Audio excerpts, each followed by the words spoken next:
इरफान पठान ने कर दिया है बड़ा खुलासा। क्या बीसीसीआई में सचमुच बड़ी लॉबी चल रही है? दूसरी तरफ केकेआर की टीम ने भी दावेदारी पेश कर दी है संजू सैमसन को ट्रेड करने की, और यह दावेदारी चेन्नई को डरा रही है। नमस्कार दोस्तों, मैं हूं यश तिवारी, आप देख रहे हैं क्रिकेट फटाफट का 1553वां एपिसोड। आज 16 अगस्त की तारीख है और रोज की तरह आज भी आईपीएल को लेकर दिन भर की 10 बड़ी रिपोर्ट, बड़ी खबरें आपकी स्क्रीन पर परोसेंगे। एंड तक वीडियो को देखिए, लाइक और शेयर जरूर कीजिए। आईपीएल की हर खबर, हर रिपोर्ट, हर रोज सबसे पहले देते हैं। चैनल को अभी तक सब्सक्राइब नहीं किया है तो सब्सक्राइब का बटन भी नीचे फटाफट हिट कीजिए, बेल आइकन दबाइए। चलिए दोस्तों, शुरुआत कर लेते हैं इस वीडियो की आज दिन भर की पहली बड़ी रिपोर्ट के साथ। तो ये खबर इरफान पठान के हवाले से निकल कर आ रही है। इरफान पठान लगभग 6-8 महीने पहले हमने देखा किस तरह से कमेंट्री बॉक्स से बाहर कर दिए गए और उनसे बीसीसीआई ने अपने अम्ब्रेला की सारी कमेंट्री के अधिकार छीन लिए। उस समय कई खबरें आई कि इरफान पठान की कई लोगों ने शिकायत की है, कई बड़े भारतीय खिलाड़ियों पर सवाल उठा जिनके बारे में कहा गया कि इन्होंने इरफान पठान की शिकायत की है।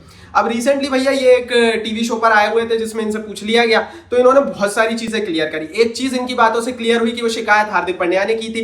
हार्दिक पांड्या और इरफान पठान के बीच थोड़ा सा टसल वसल चल रहा था। दूसरी बड़ी चीज ये समझ में आई कि इरफान पठान ने कहा कि अगर वो 14 में से 7 मैचों में आपको क्रिटिसाइज करते हैं तो ये फेयर इनफ है, मतलब क्रिटिसिज्म के कारण ऐसा हुआ। दरअसल रिपोर्ट यह है कि हार्दिक पांड्या को पसंद नहीं आ रहा था कि इरफान पठान उनको क्रिटिसाइज कर रहे थे उस समय जबकि मुंबई इंडियंस की स्थिति खस्ताहाल थी। 2024 में नए कप्तान हार्दिक पांड्या बनकर आए थे और उन्हें लगातार फैंस के गुस्से का सामना मुंबई के वानखेड़े स्टेडियम में करना पड़ रहा था। ऐसी परिस्थिति में हो सकता है वो गुस्सा पठान पर निकला हो। इरफान पठान अब कमेंट्री नहीं करते, उनका खुद का यूट्यूब चैनल वो चलाते हैं। भारत के बड़े ऑलराउंडर रहे हैं और कोई छोटा नाम नहीं रहा है इरफान पठान, अगर आप भारतीय क्रिकेट को उठाकर और उनके आंकड़े उठाकर देखेंगे।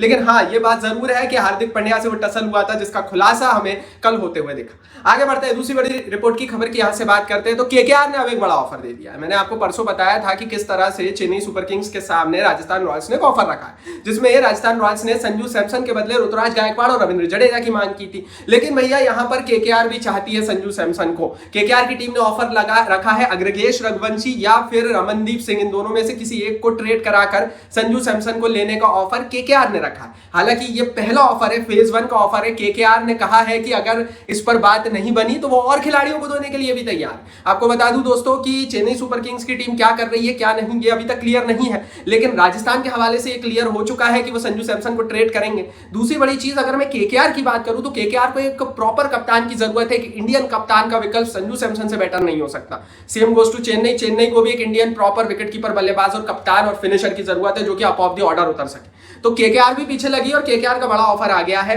और इसी से जुड़ी हुई तीसरी बड़ी रिपोर्ट है, राजस्थान रॉयल्स तैयार नहीं है। राजस्थान रॉयल्स की टीम चाहती है कि अगर वो कोई भी टीम के साथ संजू सैमसन की ट्रेडिंग करे तो उसके एवज में 2-3 खिलाड़ी सामने से मिले, और वो 2-3 प्लेयर्स छोटे नहीं होना चाहिए। जैसे कि राजस्थान रॉयल्स अगर केकेआर के साथ ट्रेडिंग करती है तो हो सकता है वो रिंकू सिंह की बात करे, वो एंड्रे रसल की बात करे, हो सकता है वो अग्रगेश रघुवंशी की भी बात करे, लेकिन सिर्फ अग्रगेश रघुवंशी के बदले संजू सैमसन केकेआर को मिल जाएंगे, ये बहुत ही बेमानी बात है। क्योंकि भैया केकेआर को तो ट्रेड करना ही, राजस्थान को तो ट्रेड करना ही है।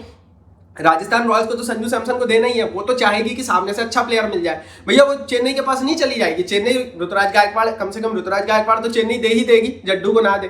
तो दैट्स व्हाई भैया ये जो मामला है ना बड़ा फंसा हुआ है और केकेआर की टीम विकल्प तलाश रही है। केकेआर की टीम तलाश रही है कि कहां पर उन्हें अच्छा एक कप्तान मिले। दूसरी तरफ राजस्थान रॉयल्स की टीम संजू सैमसन का इस्तेमाल करना चाहती है। लेकिन चेन्नई क्या कर रही है? चौथी बड़ी रिपोर्ट चेन्नई सुपर किंग्स की टीम से जुड़ी हुई है। चेन्नई सुपर किंग्स की टीम क्या सोच रही है इस समय, चेन्नई का क्या मौकफ है, वो समझ लेते हैं। दरअसल दोस्तों, चेन्नई सुपर किंग्स की टीम ने संजू सैमसन की ट्रेडिंग को अभी डिनाई किया है, लेकिन वो सैमसन को चाहते हैं। चेन्नई सुपर किंग्स की टीम जडेजा को नहीं देना चाहती, लेकिन चेन्नई की टीम, आपको मैं बता दूं कि ऋतुराज गायकवाड़ को देने के लिए कुछ इंटीरियर सोर्सेज बता रहे हैं कि तैयार है।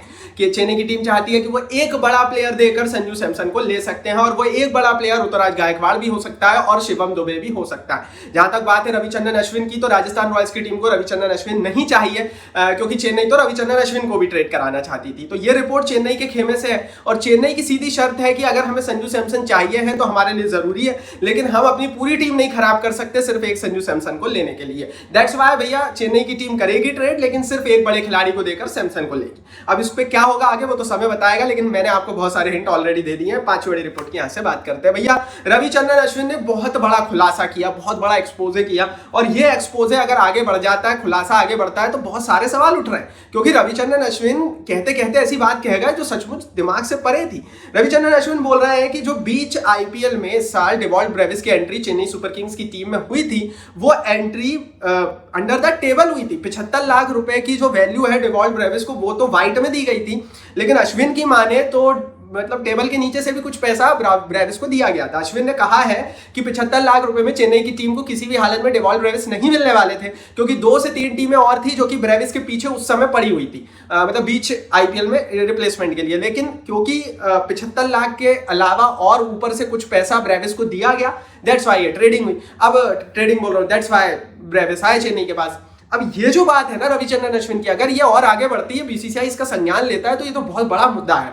हालांकि मेरा मानना यह है कि भाई इसका कोई प्रूफ नहीं, इसका कोई सबूत नहीं है। आप बस मुंह से बोल सकते हो ऐसा हुआ है, बट इसका कोई सबूत नहीं है। और जिस चीज की कोई सबूत नहीं होती उसकी कोई वैल्यू नहीं होती। एंड दैट इज वाई भाई, जहां सबूत दिख रहा है, आज हम पूरे दुनिया में देख रहे हैं, जहां जहां सबूत दिए गए हैं उस पर बातें हुई है। लेकिन अश्विन जो भी कुछ बोल रहा है, उन्होंने ना कोई वीडियो शेयर की, ना कोई फोटो बताई कि भाई इस तरह देखो अंडर द टेबल चल रहा है। लेकिन अश्विन की बात में कितना दम है कितना नहीं, ये तो आप बताएंगे ना यार, कमेंट बॉक्स यूट्यूब ने आपके लिए दिया। आगे बढ़ते हैं, 6वीं बड़ी रिपोर्ट की यहाँ से बात करते हैं। चेन्नई सुपर किंग्स के हवाले से बड़ी रिपोर्ट है। चेन्नई सुपर किंग्स की टीम के हवाले से कंफर्म हो चुका है कि इस आरोप के लगने के बाद अब वो अश्विन को रिलीज करने वाले हैं। मतलब अश्विन 100% 2026 के आईपीएल में हमें चेन्नई की पीली जर्सी में नहीं दिखेंगे, इतना तय हो चुका है। अब रविचंद्रन अश्विन का जो क्यूरियस केस है ना, वो भी समझने वाला, और जरूर समझिए, वो मैं बताता हूं कैसे। रविचंद्रन अश्विन को चेन्नई लेकर इसलिए आई थी, बहुत मोटा पैसा दिया था, क्योंकि वो इंडियन स्पिनर हैं और साउथ इंडिया से आते हैं। तो क्योंकि महेंद्र सिंह धोनी अब अपने अंतिम रिटायरमेंट फेज की तरफ है, तो चेन्नई सोच रही थी कि अश्विन के रूप में एक दक्षिण भारत का बड़ा खिलाड़ी मिलेगा, जो कि उनकी ब्रांड वैल्यू को मजबूत बनाए रखेगा, साउथ इंडियन ब्रांड्स को खींचेगा। लेकिन अश्विन उस तरह से जेल हो ही नहीं पाए चेन्नई की टीम में, और चेन्नई ने भी उस तरह से फिर जेल करने की कोशिश नहीं की। एंड दैट्स व्हाई ये कंडीशन बन रही है। आगे बढ़ते हैं, 7वीं बड़ी रिपोर्ट की बात करते हैं। तो भैया डेट्स का हो चुका है ऐलान। एशिया कप की स्क्वाड्स का अनाउंसमेंट 19 अगस्त को होने वाला है। रिपोर्ट कंफर्म है कि सूर्य कुमार यादव कप्तानी करेंगे। रिपोर्ट कंफर्म है कि गिल और जायसवाल की एंट्री हो सकती है। आपको बता दूं, T20 फॉर्मेट में इस साल का एशिया कप सितंबर में खेला जाएगा, जिसमें भारत पाकिस्तान के साथ मिनिमम 2 और मैक्सिमम 3 मैचेस अगर फाइनल को जोड़ दिया जाए तो खेल सकती है। ऐसी परिस्थिति में सवाल ऑलरेडी उठ रहे हैं कि भारत और पाकिस्तान को एक दूसरे के साथ खेलना चाहिए या नहीं। लेकिन बीसीसीआई ने कंफर्म कर दिया है कि भैया 19 अगस्त को भारतीय टीम का ऐलान हो जाएगा। विराट कोहली और रोहित शर्मा इस में नहीं खेलेंगे, क्योंकि T20 से दोनों रिटायरमेंट ले चुके हैं 2024 के T20 वर्ल्ड कप के बाद से ही। लेकिन अब हमें नई टीम इंडिया देखने को मिलेगी। लगातार सवाल थे सूर्य कुमार यादव को लेकर कि क्या सूर्य कुमार यादव खेलेंगे, तो इसको लेकर जवाब यही है कि सूर्य कुमार यादव ये पूरा टूर्नामेंट खेलने वाले हैं, अभी तक की रिपोर्ट अनुसार। हार्दिक पांड्या की फिटनेस पर सवाल थे, रिपोर्ट यह है कि वो भी खेल रहे हैं। रिपोर्ट यह है कि बुमराह की भी एंट्री हो सकती है। लेकिन जो सबसे बड़ा सवाल था वो उप कप्तान या कप्तान के बदलाव को लेकर था। क्या शुभमन गिल की एंट्री नए कप्तान के रूप में होगी? तो अभी की रिपोर्ट के अनुसार ऐसा नहीं होगा और सूर्या यादव ही भारत के कप्तान रहने वाले हैं। आगे बढ़ते हैं दोस्तों, 8वीं बड़ी रिपोर्ट की बात करते हैं। तो संजू सैमसन को लेकर एक और बड़ी रिपोर्ट है। अगर संजू सैमसन कहीं भी ट्रेड ना हो पाए, मान लीजिए राजस्थान रॉयल्स को केकेआर की तरफ से भी बड़ा प्लेयर नहीं मिला, मान लीजिए राजस्थान रॉयल्स को चेन्नई ने भी भाव नहीं दिया, बड़ा प्लेयर नहीं दिया, ऐसी स्थिति में संजू सैमसन नीलामी में जाएंगे और नीलामी में चेन्नई की टीम खरीद सकती है। चेन्नई सुपर किंग्स के हवाले से एक और रास्ता है, बैक चैनल डिप्लोमेसी का, मतलब चेन्नई डायरेक्ट संजू सैमसन से बात कर ले, बीच में राजस्थान से बात ही ना करें, और संजू सैमसन राजस्थान से बात करेंगे फिर कि नहीं भैया मैं तो चेन्नई में जाऊंगा, मुझे नहीं पता, और उस परिस्थिति में वो चेन्नई में जा सकते हैं। अब इसमें क्या होगा आप समझिए, इसमें यह होगा कि राजस्थान रॉयल्स को घाटा है, क्योंकि उन्हें सामने से बड़ा प्लेयर नहीं मिलेगा, पहली चीज तो ये। दूसरी चीज ये ऐसा लीगल नहीं है, मतलब as a legal in the sense कि ऐसी कोई करता नहीं है, एथिकल नहीं है। लेकिन हमने देखा कि गुजरात टाइटंस से जब हार्दिक पांड्या की जरूरत मुंबई इंडियंस को पड़ गई थी ना, तो फिर बैक चैनल डिप्लोमेसी हुई और गुजरात छोड़कर हार्दिक पांड्या चले गए मुंबई की टीम में। गुजरात के मालिकों ने बाद में कई प्रश्न चिन्ह उठाए, लेकिन ऑफिशियल कंप्लेंट कभी दर्ज नहीं हुई। अगर ऑफिशियल कंप्लेंट दर्ज होती तो हो सकता था कि हार्दिक पांड्या पर बैन लग जाता। तो ये जो हॉर्स ट्रेडिंग जिसको बोला जाता है ना, ये लीगल नहीं है, लेजिट नहीं है आईपीएल में, इसीलिए चेन्नई वो करना नहीं चाहती। अदरवाइज हो तो कुछ भी सकता है। अगर चेन्नई ठान ले कि सैमसन चाहिए तो फिर आएंगे। आगे बढ़ते हैं, 10वीं रिपोर्ट की बात करते हैं। तो भैया रॉयल चैलेंजर्स बेंगलोर के खिलाड़ी जैकब बेथल का जैकपॉट लगा, 21 साल की उम्र में आयरलैंड के खिलाफ वो इंग्लैंड के टीम की कप्तानी करने वाले हैं। ओडीआई क्रिकेट में पहली बार ऐसा हुआ है कि 136 साल के इंग्लिश क्रिकेट के इतिहास में कि इतनी कम उम्र में, 21 साल की उम्र में कोई खिलाड़ी इंग्लैंड की टीम की कप्तानी कर रहा है, चाहे वो कोई भी फॉर्मेट हो।